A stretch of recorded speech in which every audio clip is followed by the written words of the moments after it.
even today, in contemporary life, right now, today, right, at this very moment, I have to say, faith seems to be, immoral. I see religious fanaticism everywhere around me, and immorality, and it's caused by, religious fanaticism.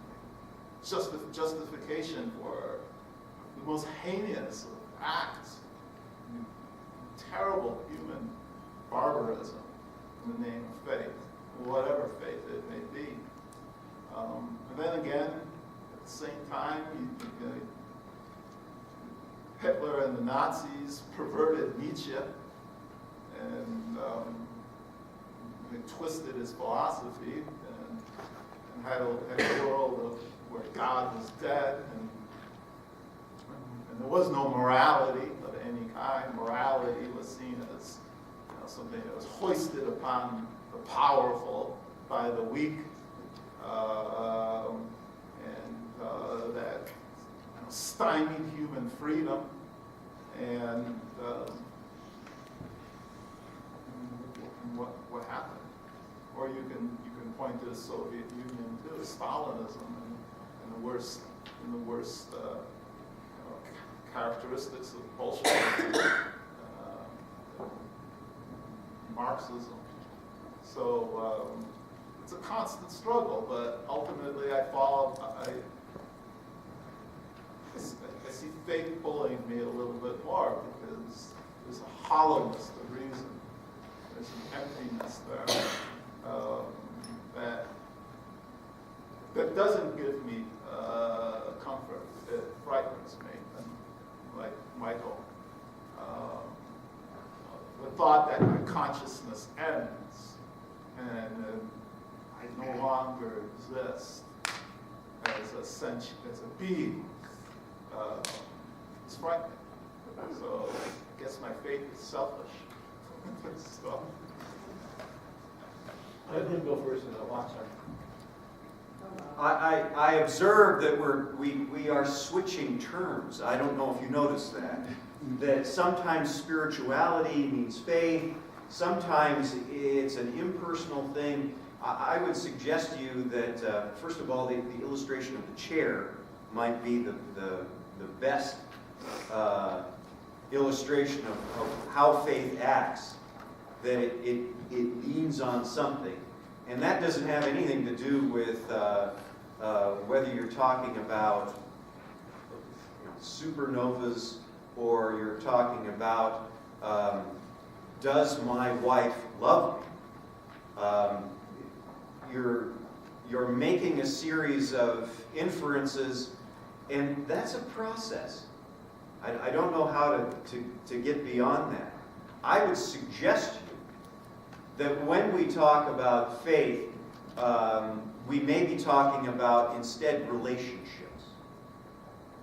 That I can't examine, I assume you have a brain, but in order to actually, examine you to figure out whether you have a brain, I'm going to have to do violence to you. That might not be desirable, at least for you. And moreover, I can't figure out whether anybody has a mind necessarily. I can only make inferences on it. That's a kind of relational faith. It's not anti-reason. It's just that this is what the data suggests, and now I have to make a reasonable inference on what to do with the data.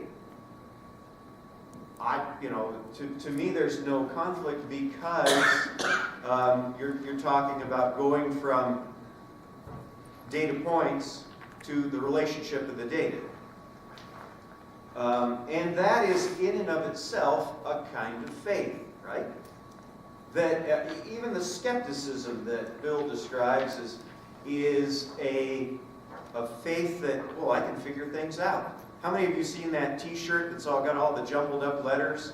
And when you look at it a little harder, you read it and you go, it's human nature to figure things out.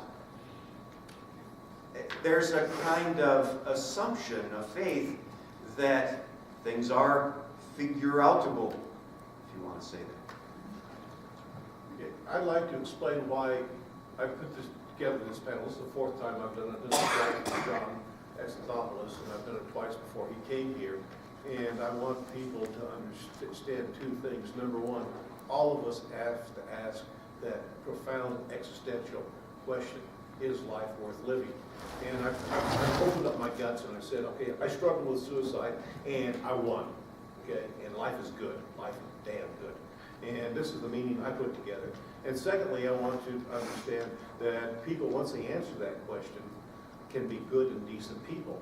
Not everybody who's an atheist is a good person. Not everybody who's a Christian is a good person.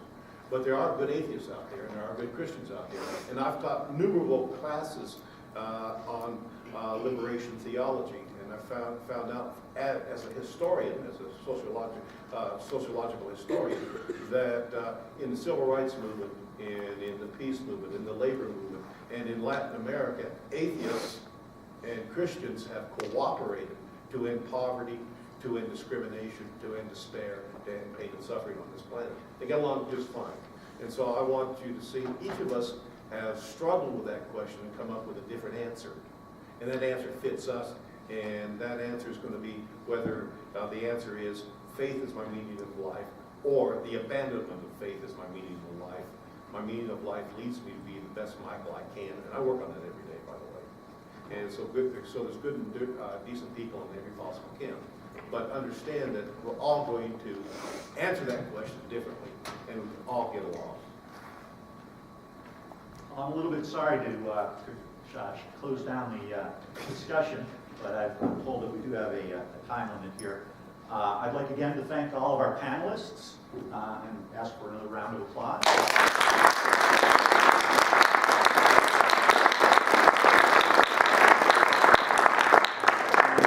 And, give yourselves a round of applause too.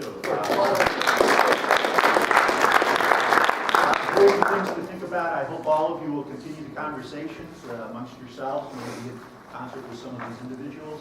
And again, thank you all for coming. And I